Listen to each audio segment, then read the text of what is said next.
नमस्कार, बहुत स्वागत है। बड़ी खबर भोपाल से है। मार्च 27 तक सभी अस्थायी कैडर खत्म हो जाएंगे, इसके लिए आदेश जारी कर दिया गया है। आप जिस विभाग में कर्मचारी हैं, आप भी जानना चाहेंगे कि आपका पद बचेगा कि खत्म हो रहा है, और अगर अभी आप काम कर रहे हैं तो कब तक यहाँ पर काम कर पाएंगे।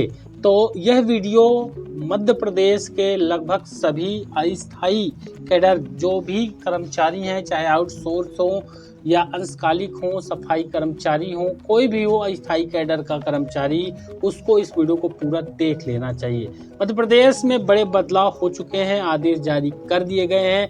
अब यहाँ पर अस्थायी कर्मी जितने भी अलग अलग विभागों के कर्मचारी हैं, उनके लिए कैबिनेट के फैसले के बाद वित्त विभाग ने आदेश जारी किया है।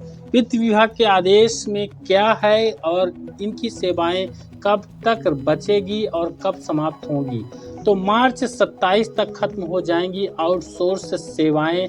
अभी निजी एजेंसी से नियुक्तियां की जाती हैं। पूरी खबर बताएंगे, वीडियो में अंत तक बने रहिएगा। भोपाल से खबर है, मोहन कैबिनेट में प्रदेश में कर्मचारियों की श्रेणी तय किए जाने के बाद वित्त विभाग ने इसके आदेश जारी कर दिए हैं। इसमें आउटसोर्स कर्मचारियों की नियुक्ति निजी एजेंसियों के माध्यम से की जाएगी और इसके लिए कोई पद सृजित नहीं माना जाएगा। यानी जिन सृजित पदों पर अभी वर्तमान में वही कर्मचारी काम कर रहे हैं और लगातार सरकार से अपने स्थायीकरण की डिमांड कर रहे हैं, स्थायी पद के लाभ देने का डिमांड कर रहे हैं, अब उनका पद ही समाप्त किया जाएगा। आउटसोर्स सेवाएं मार्च 2027 तक चरणबद्ध रूप से समाप्त कर नियमित भर्ती की जाएगी। यानी इकट्ठा भर्ती नहीं करेंगे, इकट्ठा पद समाप्त नहीं करेंगे, चरणबद्ध तरीके से करेंगे ताकि कोई बड़ा आंदोलन न हो जाए एक साथ कर्मचारियों के हटने से। इधर आउटसोर्स को लेकर सरकार के फैसले के बाद अब इसका विरोध शुरू हो गया है और मंगलवार से आउटसोर्स अधिकारी कर्मचारी आंदोलन की रणनीति बनाने में जुट गए हैं।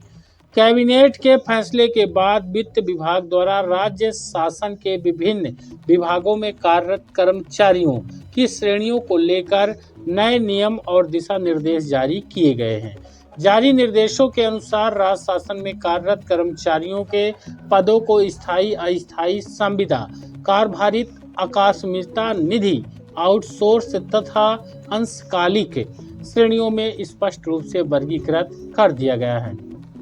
विभाग ने कहा है कि इसका उद्देश्य विभागों में फैले भ्रम को दूर करना है और भर्ती प्रक्रिया में सुव्यवस्थित करना है।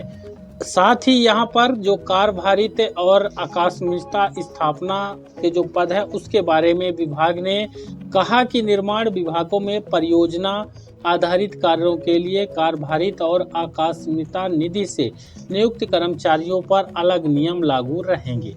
ऐसे कर्मचारियों की सेवा काल में मृत्यु हो जाने पर अनुकंपा नियुक्ति से संबंधित प्रावधान प्रभावशील रहेंगे।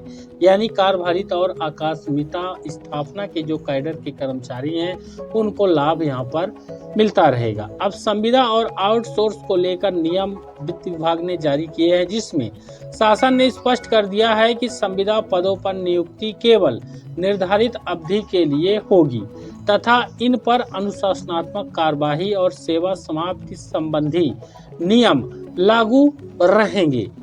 आउटसोर्स कर्मियों की नियुक्ति निजी एजेंसियों के माध्यम से की जाएगी और इनके लिए कोई पद सृजित नहीं माना जाएगा। यानी कुल मिला के कोई दावा आपत्ति ये नहीं कर सकते हैं उस पद के विरुद्ध जिस पर यह काम कर रहे हैं। आउटसोर्स सेवाएं मार्च 2027 तक चरणबद्ध रूप से समाप्त कर नियमित भर्ती की जाएगी। तो नियमित भर्ती तो आप जानते ही हैं कि कब होती है और किस तरह होती है, कितने पदों पर होती है। राज्य शासन के विभिन्न विभागों में अंशकालिक, सफाई कर्मी, माली, चौकीदार आदि कार्मिकों को आवश्यकता अनुसार निर्धारित मानदेय का भुगतान किया जाएगा।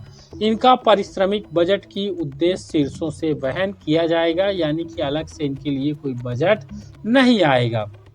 इस पर कर्मचारी नेता जो बोले हैं कि जो कार्यरत है उन्हें नियमित किया जाए।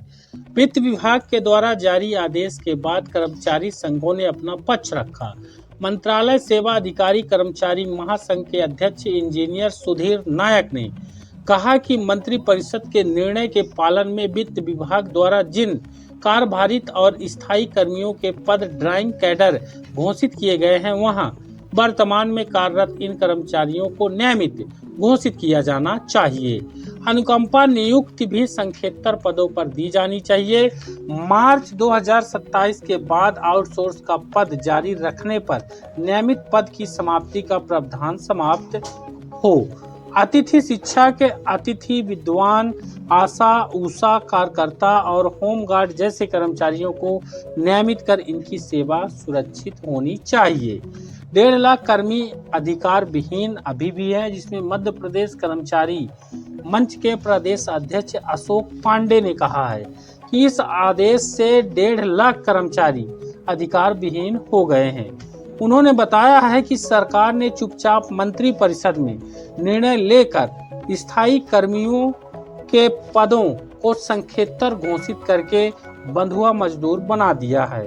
दैनिक वेतन भोगियों के पद समाप्त कर इन्हें अधिकार विहीन कर दिया है। अंशकालीन सहित अन्य निचले संवर्ग के 1.5 लाख पद समाप्त कर दिए गए हैं इस तरह के आदेश जारी होने के बाद।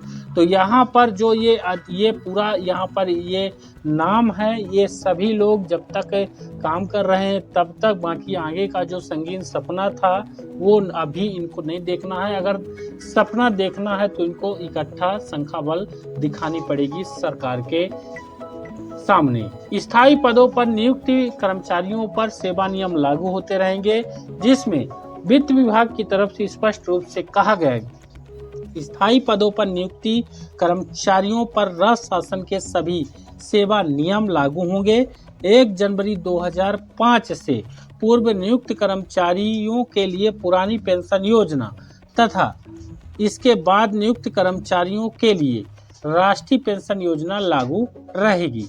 वहीं स्थायी पद विभागीय आवश्यकता के अनुसार सीमित समयावधि के लिए सृजित किए जाते हैं, जिन्हें समय समय पर स्थायी भी किया जा सकता है। वित्त विभाग का कहना है कि इन दिशा निर्देशों से विभागों में मानव संसाधन प्रबंधन अधिक पारदर्शी होगा और अनियमित नियुक्तियों पर रोक लग जाएगी। सभी विभागों को निर्देश दिए गए हैं कि वे इन नियमों का कड़ाई से पालन करें। और यहाँ तक अगर आपने वीडियो देखा है तो अलग अलग जो यहाँ पर सरकार की तरफ से नियम बताए हुए हैं, उन नियमों में जितने भी यहाँ पर जैसे जो कर्मचारी संघों के अध्यक्ष हैं उन्होंने बताया है जैसे कि यहाँ पर कितने लाख यहाँ पर कर्मचारी जो है हटेंगे, उनके पद ही समाप्त किया गया है। तो इन कर्मचारियों को अब तय करना है आगे इनको क्या करना है, क्योंकि जब तक ये काम कर रहे हैं जैसे ही नया उनका नियुक्ति का समय आएगा उनकी सेवा समाप्त हो जाएगी। वीडियो को ज़्यादा लाइक और शेयर कर दीजिएगा। हमारे चैनल पर नए हैं तो सब्सक्राइब भी जरूर कर लीजिएगा।